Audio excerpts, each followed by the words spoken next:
Assalamualaikum warahmatullahi wabarakatuh. Selamat pagi, salam Om Swastiastu, Namo Buddhaya, salam kebajikan, salam sejahtera untuk kita semua. Semoga kita semua dalam keadaan sehat walafiat. Sebelumnya, pertama-tama saya ucapkan rasa syukur atas kesempatan ini berada di tengah teman-teman semua untuk mendiskusikan tema yang saya pikir ini menjadi tema yang menarik kita diskusikan di tahun politik kali ini. Apalagi melihat dinamika sekarang menjelang pendaftaran capres, namun suasananya sudah mulai sangat panas seperti itu. Dan kita bisa bayangkan betapa nanti serunya atau dinamikanya seperti apa nanti ketika memasuki tahapan pendaftaran hingga kampanye nantinya. Saya izin share screen materi saya. Eh, Nah, dalam kesempatan kali ini, berdasarkan tema yang telah diberikan oleh penyelenggara, saya coba mengerucutkan kemudian bagaimana kita memandang elit politik dalam iklim demokrasi dan pemilu di Indonesia, yang mana kemudian ini mungkin yang hari ini bisa kita simak dan saksikan secara baik di depan layar maupun secara hembusan-hembusan isu ya. Tadi sempat banyak diulas oleh Mas Aan juga. Menarik sebenarnya banyak hal yang sebenarnya bisa kita kuliti di sini. Namun mungkin nanti saya coba mungkin lebih terbatas pada bagaimana ini dalam konteks pemilu. Oke, nah secara umum memang saya yakin teman-teman semua juga sudah mengetahui apa itu elit dan bagaimana elit berperan dalam politik secara overview atau keseluruhan. Memang ini menggambarkan bagaimana adanya sekelompok individu atau kelompok yang memiliki pengaruh atau kekuasaan dan kontrol yang signifikan. Jadi ini biasanya orangnya juga tidak banyak.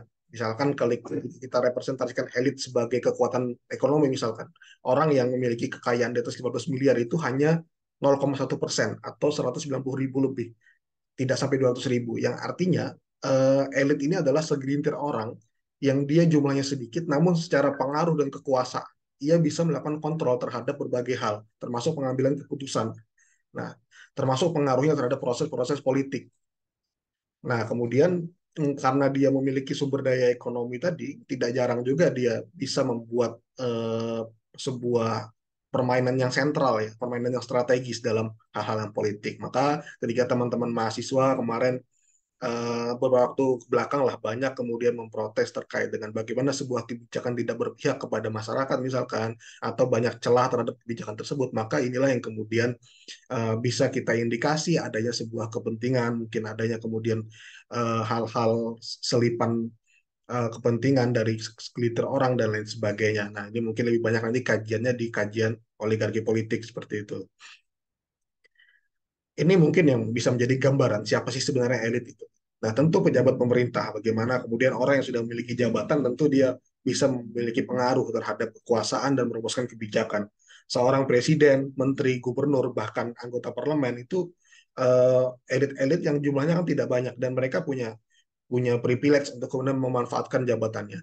Pemimpin partai politik juga dengan struktur partai politik yang kompleks dari tingkatan wilayah, daerah hingga ke tingkatan cabang dan ranting, mereka memiliki sumber daya manusia dan tentu sumber daya keuangan juga pastinya. Tidak murah kemudian menggerakkan partai politik. Nah, ketika seorang ketua partai politik itu memiliki posisi strategis ini, maka dia bisa memiliki kontrol dan strategi partai politik yang bisa dia manfaatkan untuk mendorong sebuah kebijakan atau mendorong sebuah kepentingan. Bisa juga pengusaha atau korporat. Nah, jadi kalau saya misalkan dari Kalimantan, kalau pilkada itu pasti isu di masyarakat adalah ya siapapun yang jadi tergantung pada siapa backingan pengusahanya, siapa yang memberi pemodalan seperti itu. Walaupun ya secara depan layar ini tidak tidak bisa dibuktikan secara konkret, tapi secara belakang layar tentu semua orang ini menjadi rahasia umum seperti itu. Nah, bisa juga militer dan kepolisian. Jadi ini juga sekarang menarik di kontestasi beberapa waktu belakang, terutama pasca reformasi, bahkan pada orde baru juga, militer dan kepolisian, militer terutama, itu juga memiliki pengaruh, dan kepolisian juga saat ini. Bagaimana kemudian teman-teman ketika kemarin melihat berita seorang Andika Perkasa misalkan menjadi wakil pemenangan misalkan, dan lain-lain banyak aktor-aktor militer dan kepolisian yang sekarang berperan sebagai elit politik seperti itu. Atau bahkan pemilik media, dia juga memiliki pengaruh yang besar. Bagaimana kemudian Partai Perindo bisa memiliki branding yang kuat di telinga publik dengan Mars Perindonya yang disiarkan setiap hari di MNC TV seperti itu. Atau yang bahkan terakhir ya mungkin bisa juga berasal dari akademisi, konsultan politik atau intelektual politik. Yang ini juga bisa menjadi elit. Elit apa? Yaitu elit untuk mempengaruhi opini publik. Mungkin kalau teman-teman lihat di pemberitaan atau mungkin di talkshow-talkshow politik, banyak pengamat-pengamat yang itu sebenarnya dia punya peran dan pengaruh. Dia membentuk opini publik, dia membentuk misalkan persepsi publik terhadap kandidat tertentu, atau mungkin bisa dilihat dari lembaga survei misalkan.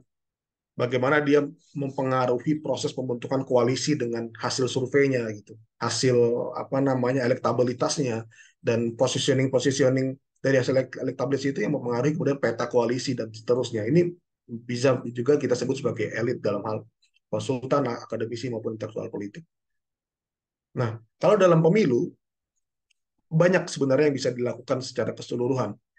Pertama, penentuan calon. Bagaimana kemudian seorang ketua partai tentu dia mempunyai peran yang kuat dalam menentukan calon gitu. Bagaimana ketika beberapa bulan yang lalu, setengah tahun yang lalu, Megawati misalkan sebagai ketua PDIP, dia banyak didorong publik untuk mendorong Ganjar Pranowo misalkan yang elektabilitasnya tinggi, tapi di sisi lain banyak juga pihak yang menilai ya kemungkinan Megawati akan mendorong anaknya yaitu Puan Maharani. Nah, jadi dia memainkan peran sentral itu yang pada akhirnya dia memilih Ganjar Pranowo sebagai bakal calon presiden. Penentuan koalisi juga hari ini bagaimana kemudian manuver Caimin yang belok tanpa sen gitu, bagaimana bajai gitu. Tapi ya inilah kemudian ketua partai memiliki peran itu untuk membentuk koalisi dan menentukan arah koalisi yang kita tidak pernah menduga, bahkan pengamat politik tidak ada satupun yang kemudian dulu ya secara eksplisit memprediksi bahwa ya bagaimana kemudian PKB bisa berkoalisi dengan PKS misalkan bergabung dalam satu kolam yang sama, tidak ada. Nah, sumber daya finansial juga bagaimana misalkan pengusaha dia punya uang banyak, dia bisa menjadi pemodal dan pada akhirnya dia bisa mengikat kaki dari kandidat ketika kandidat itu menempati jabatan strategis ya dia harus mengikuti kemana arah tali itu ditarik. Ini secara kasar begitu. Pengaruh media dan mobilisasi opini juga ini juga memiliki pengaruh besar. Bagaimana kemudian saya pikir perpecahan yang hadir di Pilpres 2019 itu tidak jauh-jauh dari peran media juga. Bagaimana kita terjebak dalam perdebatan-perdebatan tanpa hal yang substantif di Twitter misalkan, yaitu pengaruhnya besar terhadap kita. Bagaimana peran buzzer, seterusnya. Lalu lobby dan pengaruh balik layar ini juga tentu ada peran lobby dan terakhir pengaturan penyelenggara pemilu. Nah ini sedang ramai meskipun mungkin di pemberitaan tidak banyak tapi ada beberapa kasus kemarin banyak penyelenggara pemilu misalkan yang ternyata kader partai dan itu tidak hanya di satu daerah gitu. Atau isu-isu yang berseliweran penyelenggara pemilu banyak terindikasi kepentingan partai politik misalkan. Kita bisa bayangkan bagaimana kemudian seorang penyelenggara pemilu yang harusnya independen secara kelembagaan dan secara personal ya juga menjadi sasaran bagaimana bisa menjadi kontrol atau di bawah kontrol dari para elit meskipun secara uh, bukti nyata ini mungkin ya, sulit dibuktikan tapi secara rahasia umum ini menjadi isu bersama. Nah pada akhirnya pemilu yang harusnya menjadi pesta rakyat, pemilu yang harusnya menjadi kesempatan kita untuk terlibat dan partisipasi secara substantif tidak hanya sebagai pemilih, ketika ini terjadi monopoli elit secara keseluruhan, secara umumnya, maka ini sebenarnya bisa membatasi partisipasi substantif kita. Jadi masyarakat ini perannya hanya sebagai apa ya kalau saya bilang bisa sebut hanya sebagai bisa jadi ya objek dinamikanya dibentuk oleh elit, kemudian masyarakat sebagai objek, bahkan saya sebagai korban. Gitu. Bagaimana masyarakat ikut arus sana sini, kemudian masyarakat terjebak dalam partisipasi yang itu tidak substantif dan tidak bermanfaat. Misalkan ya sehari-hari hanya sibuk berdebat, hanya sibuk membela mati-matian calon dukungannya dan seterusnya, tapi tidak membawa sebuah hal yang itu bersifat gagasan misalkan dan lain sebagainya. Nah, saya kemarin coba melihat ya saya coba awali juga isu elit ini dengan isu polarisasi. Kenapa saya lihat polarisasi? Karena inilah yang sekarang dekat dengan kita publik. Ketika ada pemilu pasti terjadi polarisasi. Dan calon pasti melakukan ini untuk apa? Untuk menarik dukungan. Untuk menandakan biasanya dengan simbol dan lain sebagainya, bagaimana pendukung ini bisa terikut oleh beberapa arus. Ya, kita dipaksa untuk ikut oleh satu arus, entah itu arus A, arus B, arus C, sesuai dengan kandidat yang kita pilih. Nah, kemarin saya coba lihat baca pres ini bagaimana sih memandang polarisasi ini. Ganjar misalnya, Ganjar dia beberapa statementnya, satu statementnya kemarin dia mengatakan bahwa dia berharap pendukungnya tidak terlibat secara saling bully atau kemudian tidak terlibat dalam perdebatan sara. Begitu pula Prabowo, dia berharap uh, dia bisa mengajak semua pendukungnya untuk tidak terlalu tegang-tegangan kalau bahasanya dia. Dan Anies juga sama, Anies yang identik dengan baca pres dengan ideologi Islamisme misalkan. Ya, dia juga berstatement menanggapi hal tersebut juga dengan di pemilu tidak ada di pemilu ada lawan tapi bukan musuh. Nah, ini yang kita saksikan di depan layar. Tapi kemudian di depan layar mungkin para baca pres ini ya tidak mungkin dia berani bilang suburkan polarisasi, suburkan isu sara dan sebagainya. Tapi memang pada prakteknya ketika kita berkaca di 2019, polarisasi ini adalah mainan dari bagaimana kemudian elit, baik itu elit media, elit buzzer, elit politik yang memainkan isu ini, mengkapitalisasi isu polarisasi ini seperti itu.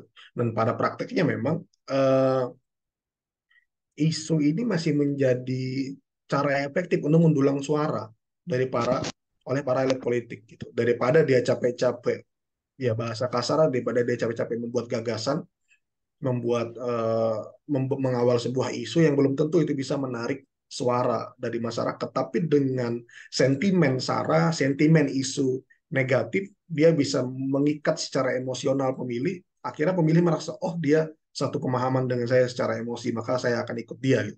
Nah ini yang terjadi. Nah secara garis besar memang ada dua lapis persoalan atau dua lapis faktor yang menyebabkan polarisasi ini terus subur ya dan kita bisa lihat dari sisi masyarakat maupun dari sisi elit.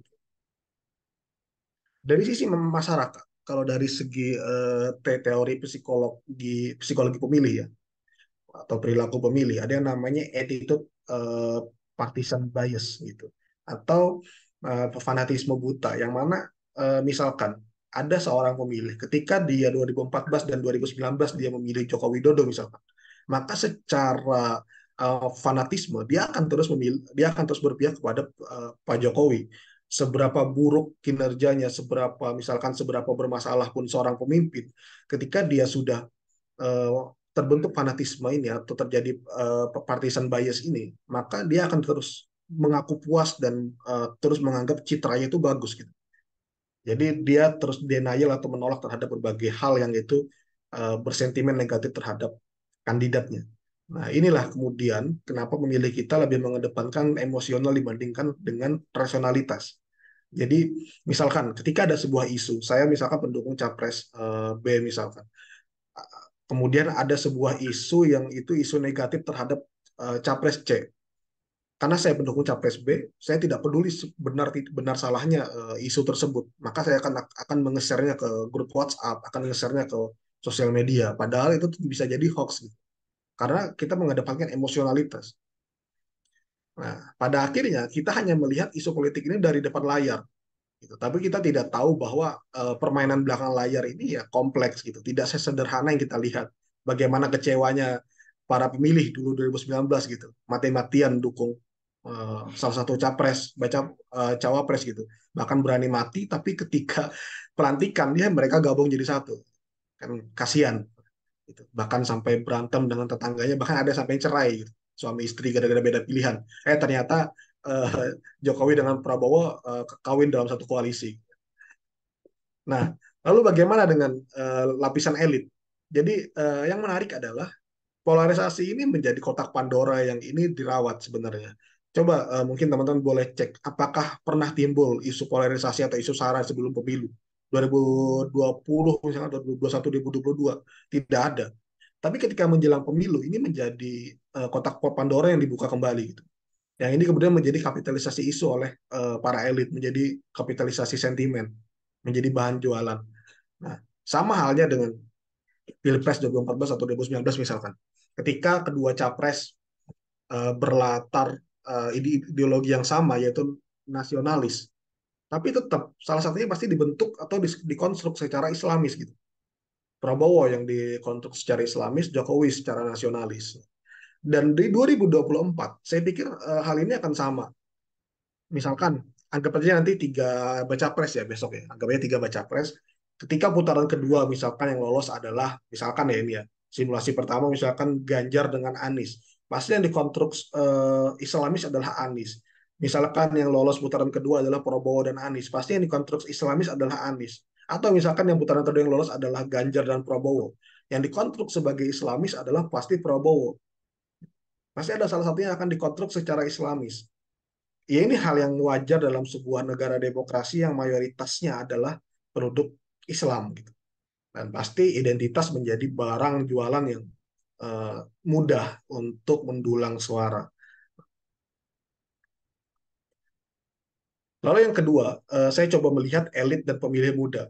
Jadi ini yang dekat dengan kita sebenarnya. Bagaimana kita pemilih muda, saya yakin teman-teman di sini usianya juga masih sangat muda pasti ya, masih usia-usia mahasiswa. Saya juga demikian, usia saya masih 25 tahun. Dan saya masih generasi milenial, teman-teman mungkin generasi Z atau generasi Z gitu, kita satu generasi. Dan ini penting untuk kita sadari bersama bahwa sekarang sebenarnya ada gap antara pemilih muda dan elit politik. Gitu. Yang disayangkan memang parpol ini kerap mereka rajin membuat narasi muda gitu, sebagai asumsi, simbol atau jargon. Semuanya mengaku muda, tidak apa semuanya mengikuti tren gitu dari segi pakaian, apa style gitu, berusaha seskena mungkin lah kalau bahasa sekarang ya, sebagaimana anak muda gitu. Tapi apa namanya, secara keterhubungan dengan isu anak muda, apakah relevan gitu? Apakah terwakili kita sebagai anak muda ketika para elit politik misalkan hanya mengikuti tren joget TikTok atau kemudian tren-tren sound TikTok gitu, dan FYP di TikTok kita? Apakah itu sebenarnya relevan dengan isu kita? Padahal isu kita adalah bagaimana setelah lulus kita bisa berdikari, kita bisa dapat pekerjaan, bahkan membangun lapangan pekerjaan. Bagaimana bisa terjamin di 2030 ketika masa jayanya SDG seperti itu, kita bisa mencapai tujuan tersebut. Kita bisa tidak terjebak dalam narasi politik yang membingungkan, yang menjebak kita untuk tidak maju. Bagaimana caranya kita bisa punya rumah gitu di usia di bawah 30 tahun? Ya itu susah. Sementara target kita 2045 Indonesia emas, yang mana untuk mencapai Indonesia emas di 2030 kita harus masuk Big Five ekonomi dunia. Ini sulit. Sulit ketika kita sebagai anak muda tidak terjamin secara masa depan, pertama secara ekonomi. Sementara elit kita masih bermain berjibaku pada isu-isu pemilih muda yang itu sifatnya ya emosionalnya di tren budaya populer gitu. Ada yang tiba-tiba nonton K-pop gitu, satu keluarga untuk mendulang suara K-popers misalkan, dan sebanyak hal-hal lain yang ini sebenarnya satu sisi ya ya oke, itu strategi mereka. Tapi sisi lain kita harus pemilih muda harus sadar juga gitu. Ada isu yang lebih urgent yang harus kita kawal. Nah, kemudian polarisasi ini menjadi hal yang baik jika ada imajinasi lebih dari para elit parpol, konsultan dan kandidat. Jadi tidak hanya elit parpol ya, konsultan ini juga harusnya bermain secara imajinasi lebih gitu. Bagaimana mereka tidak terjebak dalam hanya permainan isu-isu emosional, isu-isu sentimen, sara dan seterusnya, tapi bisa lebih seperti negara demokrasi yang maju misalkan polarisasinya berdasarkan pada isu. Misalkan capres A karena dia partai apa namanya nasionalis, dia mendukung apa partai kerakyatan, dia mendukung subsidi misalkan. Tapi ketika ada partai yang itu sifatnya republik, dia tidak mendukung hal tersebut. Nah, terbelah pada dua isu yang berbeda ini hal yang baik. Atau satunya dia mendukung energi terbarukan, satunya dia mendukung pengembangan batu bara dan sebagainya. Itu polarisasi dalam hal isu ini boleh gitu, dan hal yang baik. Bukan pada polarisasi siapa agama apa agama capresnya gitu. Siapa latar belakang keluarga capresnya, agamanya apa ya. Sayang gitu, terlalu dangkal. Nah, contoh misalkan di Amerika Serikat, menarik ini. Jadi di 2008 itu Obama dengan gencarnya membagikan gagasan-gagasan dan isunya yang relevan dengan anak muda. Dan pada pemilihan, Obama bisa menjangkau banyak pemilih muda hingga akhirnya bisa memenangkan pemilu. Gitu. Bahkan survei banyak mengatakan bahwa yang voters itu lebih memfavoritkan Obama sebagai presiden gitu. Karena memang Obama bisa hadir dengan gagasan, dengan isu-isu yang dekat dengan anak muda dan itu isu yang substantif pada waktu itu. Hingga pada akhirnya dia bisa meningkatkan partisipasi anak muda.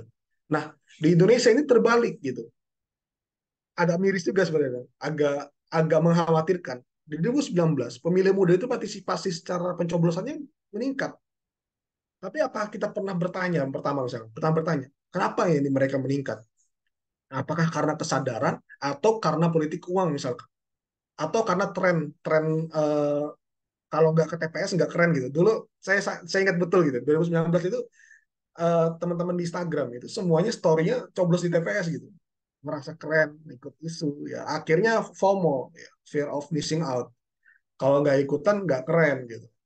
Ya, akhirnya meningkat lah. Yang kedua, meningkatnya partisipasi ini di tengah kondisi kontestasi elektoral yang mengkhawatirkan. Polarisasi isu sara, hoax, dan sebagainya. Justru mereka meningkat di tengah arus yang menu, menu isu yang seperti ini. Mereka menyantap menu tersebut. Gitu. Kita menyantap menu ini. Nah ini mengkhawatirkan kita terjadi sebaliknya. Gitu. Nah 2024 prediksi saya secara pribadi dan secara asumsi saya ya sama lah. Tidak akan berjauh-jauh beda dengan pemilu 2019.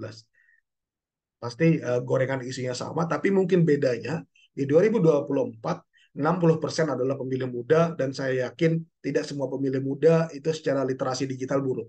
Banyak juga pemilih muda sekarang yang secara literasi digital baik. Banyak pertumbuhan influencer-influencer muda di TikTok, di Instagram yang itu dia punya kesadaran yang baik, dia membuat konten positif dan bisa mengcounter konten-konten negatif yang ada di media sosial. Nah, saya percepat mungkin ya karena waktunya terbatas. Nah, bagaimana elit dalam lingkaran politik transaksional dan dilema koalisi yang besar. Jadi, ketika kita berbicara negara demokrasi, ini menjadi sebuah keniscayaan demokrasi itu berbiaya mahal. Dari sisi penyelenggaraan, dari sisi elektoral, dari sisi apa jalannya pemerintahan itu berbiaya mahal. Kampanye apa jadi seorang presiden gitu, tidak mungkin dia butuh dana hanya hitungan puluhan M gitu, untuk menjalankan kampanye di seluruh Indonesia. Ini akhirnya terjadilah transaksional dengan apa misalkan elit parpol dengan elit pengusaha. Nah, belum lagi kita ketika kita berbicara transaksional antara kandidat dengan rakyat melalui politik uang misalnya belum. Itu yang pertama. Yang kedua, ada dilema koalisi. Jadi contohnya begini, SBY di 2004 itu koalisinya minim, tapi ketika 2009 koalisinya menjadi super gemuk. Jokowi sama, 2014 itu koalisinya minim. Prabowo yang koalisi gemuk. Gitu. Tapi 2019 Jokowi menjadi koalisi yang juga super gemuk. Nah, ketika kita analisis, ada sebuah dilema di sini. Karena untuk mendorong sebuah kebijakan, presiden butuh dukungan partai-partai. Jika koalisi ini kecil, maka presiden akan dikepung oleh dorongan-dorongan dan desakan-desakan yang itu tidak berpihak kepada mereka. Dan pemerintahan tidak akan berjalan. Nah ini yang menjadi dilema dalam negara kita. Pada akhirnya banyak presiden kemudian yang terjebak dalam transaksi take and give terhadap elit partai. Yang ini tidak bisa dihindari dalam uh, berjalannya pemerintahan mereka agar pemerintahannya berjalan lancar. Gitu. Jadi presiden punya kepentingan ketika mayoritas parpol di DPR tidak menyetujui ya susah gitu. Tidak akan berjalan lancar. Nah, ini menjadi dilema koalisi yang kemudian eh, apa namanya kita itu presidensial rasa parlementer gitu. Jadi problem kita ada dua. Yang pertama adalah sistem multipartai yang pada akhirnya sekarang lahirnya partai-partai baru ini terkesan sangat mudah gitu. Banyak partai-partai baru yang sekarang muncul yang kita juga tidak tahu apa yang mereka bawa, kita juga tidak tahu apa kepentingan mereka dan siapa yang mereka sasar, segmen pemilih apa yang mereka sasar, isu apa yang mereka sasar itu kita tidak tahu. Tapi mereka muncul aja jadi peserta pemilu itu dengan modal apa? Dengan modal uang gitu. Tidak ada track record sebelumnya dan lain sebagainya sebagai partai politik ya kira begitu. Nah, alangkah baiknya, ya saya kebayang-bayang gitu dengan teman-teman juga. Ya seharusnya ada apa namanya langkah yang sulit gitu untuk menjadi sebuah partai politik baru. Misalkan minimal ya ikut dalam dinamika kontestasi minimal 6 tahun, 5 tahun berdiri dulu baru kemudian bisa ikut pemilu. Tapi kan sekarang enggak. Baru di SK-nya sekarang keluar, ketika besok pendatangan parpol ya, ketika memenuhi syarat bisa daftar. Nah, problem lainnya, parlemen kita ini, kita terlanjur mendefinisikan hak dari anggota parlemen ini sebagai ya sistem presidensil, tapi yang dikooptasi oleh adanya sistem praksi, gitu. Jadi eh, praksi ini kan sebenarnya secara sistem condong ke parlementer ya, tapi justru yang ada sekarang kita bisa lihat di dalam Senayan itu yang adalah one fraksi one vote, gitu. Bukan one person one vote. Jadi anggota DPR yang harapan kita mewakili konstituen kita secara dapil gitu, tapi saat ini ya mereka terjebak dalam bagaimana kesepakatan dan kebijakan dengan elit partai. Dan dalam persidangan, teman-teman mungkin bisa lihat beberapa persidangan live misalnya di DPR ya, di YouTube DPR. Saya nggak tahu sekarang YouTube-nya udah balik apa belum gitu. Kemarin menyiarkan judi online gitu. Tapi biasanya live di sana, di website dan juga YouTube. Yang bisa kita lihat adalah suara seorang anggota DPR itu tidak berpengaruh signifikan di sana. Hanya sebagai minder height nota. Gitu. Jadi hanya sebagai catatan sampingan. Makanya banyak kemudian yang kita lihat kemarin DPR yang walk out ketika tidak setuju dengan sebuah bahasan misalnya. Ya walaupun nggak berpengaruh apa-apa. Tapi mungkin itulah yang bisa menjadi pengangkat isu ya, bahwa sebenarnya DPR kita itu kondisinya sekarang ya bergantung pada fraksi. Ketika Pak Bambang Pacul bilang bergantung pada juragan, ya benar gitu. Bergantung pada ketua umum, benar. Ya semuanya tergantung pada ketua umum, kesepakatan partai. Nah, terakhir, sebagai penutup juga, bahwa pada hari ini eh, ketika monopoli elit ini terjadi, ya masyarakat hanya sebagai korban. Apa yang kita bisa lakukan? Mungkin ketika kita meruntuhkan monopoli elit ini sangat sulit. Ya, bukan pesimis, tapi secara realistis ini sulit. Karena pertama mereka punya modal, baik modal uang maupun modal kekuasaan. Yang kedua, mereka sudah mengkooptasi secara sistem. Nah, masyarakat yang kita bisa lakukan adalah bagaimana masyarakat tidak terjebak terhadap arus elit ini. Pertama, jadi bagaimana kita bisa eh, berdikari gitu secara isu, secara narasi. Makanya kemarin ketika diskusi dengan eh, Mas Karim seperti itu, kita mendiskusikan kampanye lingkungan pendidikan. Satu poin penting yang kita soroti adalah sebenarnya di lingkungan pendidikan ini bisa menjadi momentum untuk kita mendorong eh, gagasan yang lebih substantif yang diperdebatkan oleh para baca pres gitu, bukan kemudian terjebak pada debat-debat formalitas gitu, hanya membahas secara general, tapi kita bisa menguliti secara konkret gitu apa yang sebenarnya bisa mereka kawal dari isu-isu yang sekarang kita rasakan.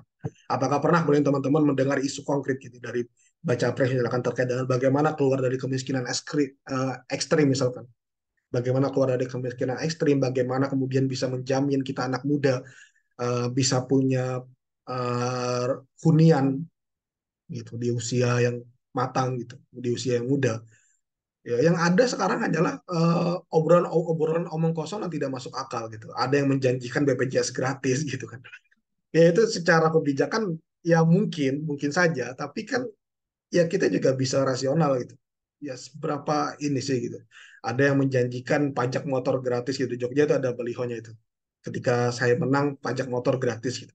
Ya itu hal-hal isu-isu yang saya pikir ya relevan, cuma secara prioritas harusnya bukan itu gitu yang kita harapkan gitu. Nah, maka eh, kita perlu untuk men-take over Pak, dan mendorong marketing politik yang lebih substantif serta memastikan kepentingan publik bisa terakomodir dengan baik gitu. Ini yang menjadi poin penutup saya. Ayo kita berperan, terutama sebagai pemilih muda, mari kita mengambil peran termasuk dalam diskusi-diskusi seperti ini, mengambil peran dalam gerakan-gerakan nyata di masyarakat dan mengambil peran kita mendorong gagasan yang lebih baik di tengah masyarakat nantinya dan mendorong dan serta mengawal para baca pres, para caleg terpilih, para kepala daerah terpilih untuk bisa menunaikan janji-janjinya di eh, saat menjabat nantinya seperti itu. Itu yang mungkin dapat saya sampaikan sedikit ya. Nanti kita bisa berdiskusi lebih banyak. Mohon maaf jika ada salah kata dan kekurangan dari saya. Saya kembalikan kepada moderator Mbak Francisca. Saya akhiri. Wassalamualaikum warahmatullahi wabarakatuh.